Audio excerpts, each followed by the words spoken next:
अस्सलाम वालेकुम। आज हम शुगर और उसके गुर्दों पर होने वाले असरात के बारे में तफसीली गुफ्तगू करेंगे कि कौन कौन से अवामिल जो हैं इसमें कार फरमा होते हैं। हमारे माशरे में मोटापा, शुगर, ब्लड प्रेशर की जो जितनी भी बीमारियां ये बढ़ रही हैं और ये फर्दर आगे बहुत सारे बॉडी के ऑर्गन्स को डैमेज करती हैं। तो शुगर इसमें बहुत तेज़ी से फैलता हुआ एक मर्ज़ है जो कि हमारे सेडेंटरी लाइफस्टाइल, हमारे खाने पीने का जो पैटर्न है उसकी वजह से बहुत तेज़ी से बढ़ रहा है। और मेटाबॉलिक सिंड्रोम यानी कि इसमें मेन वजह वज़न का बढ़ना है और उसकी वजह से फ़ैट ज़्यादा होने की वजह से लबलबे के ऊपर प्रेशर बढ़ जाता है, इंसुलिन रेजिस्टेंस डेवलप हो जाती है, जिसकी वजह से गुर्दे के ऊपर, जिगर के ऊपर, बाकी सारे बॉडी के पार्ट्स में, इस तरह आँखें हैं, पाँव हैं, उसके ऊपर शुगर के बड़े बुरे असरात मरतब होते हैं। तो शुगर का गुर्दों के बारे में क्या उसमें होता है, शुगर एकदम से गुर्दों को डैमेज नहीं करती। शुगर में चूँकि नाम ही जिससे नाम से ज़ाहिर है कि शुगर होती है, हाई शुगर यानी कि ब्लड ग्लूकोज लेवल बढ़ जाता है बॉडी का।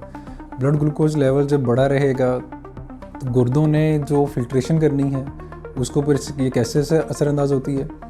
जो नेफ्रॉन के अंदर ग्लोमेरुलाई का एक बिल्कुल एक यूनिट लगा होता है जिन्होंने ब्लड के थ्रू फिल्ट्रेशन करनी है या अपने सारे जो काम है वो करने हैं। ग्लूकोज हाई होने की वजह से जो कैपिलरीज होती हैं बिल्कुल एक छोटी जो वेजल्स में जब वो बिल्कुल आगे डिवाइड हो जाते हैं तो बिल्कुल छोटे यूनिट जिनको कैपिलरीज कहते हैं उस लेवल के ऊपर शुगर डैमेज करना शुरू कर देती है।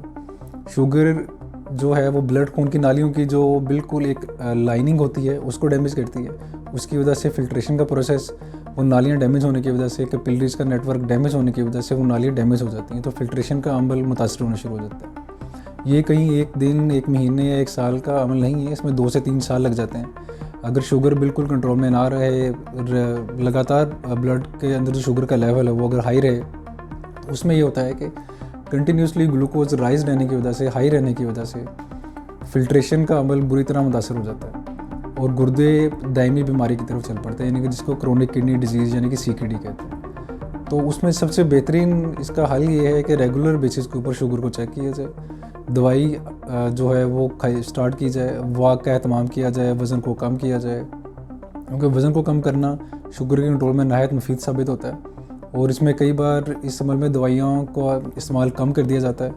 और अगर शुगर कंट्रोल में नहीं रह रही, वज़न कंट्रोल में नहीं रह रहा है, ये बढ़ रहा है, शुगर बिल्कुल ही ख़राब होती जा रही है, तो ये टाइम के साथ साथ बाकी जो चीज़ें हैं उनको भी डैमेज करना शुरू करती है। जैसे आइज़ में मोतिये का हो जाता है, ज़ख़म अगर हो जाए वो मुंदमिल नहीं होता, भरता नहीं है। पाँव के ज़ख़म जो मुंदमिल नहीं होते, बहुत सारे मरीज़ों में पाँव को काटना पड़ जाता है, क्योंकि वहाँ पे भी एंड आर्टरीज़ जो होती हैं वो या कैपिलरीज़ का जो नेटवर्क है वो डैमेज हो चुका होता है।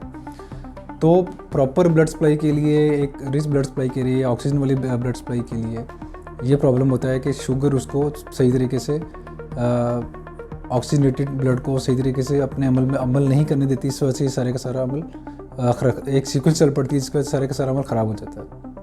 तो वज़न में कमी, रेगुलर वॉक का एहतमाम, रेगुलर शुगर का चेकअप जो है वो नहायत ज़रूरी है। और अगर समटाइम ऐसा होता है कि इंसुलिन रिकमेंड करते हैं, तो अगर उसके बारे में कहा जाए, उसका भी बहुत सारे लोगों को फोबिया होता है, उसके बारे में भी हम एक तफसीली गुफ्तगू करेंगे। अगर उसके बारे में डॉक्टर आपको मालिश तजवीज़ करे तो उसके ऊपर अमल करें। ये सारे अमल करने से आप जो गुर्दों की दायमी बीमारी है इसके अमल को स्लो डाउन कर सकते हैं। और खाने पीने का एहतमाम जो भी परहेज़ आपको बताया जाए उसको रेगुलर फॉलो करें, ताकि ये शुगर की वजह से जो गुर्दे हैं ये डैमेज ना हों।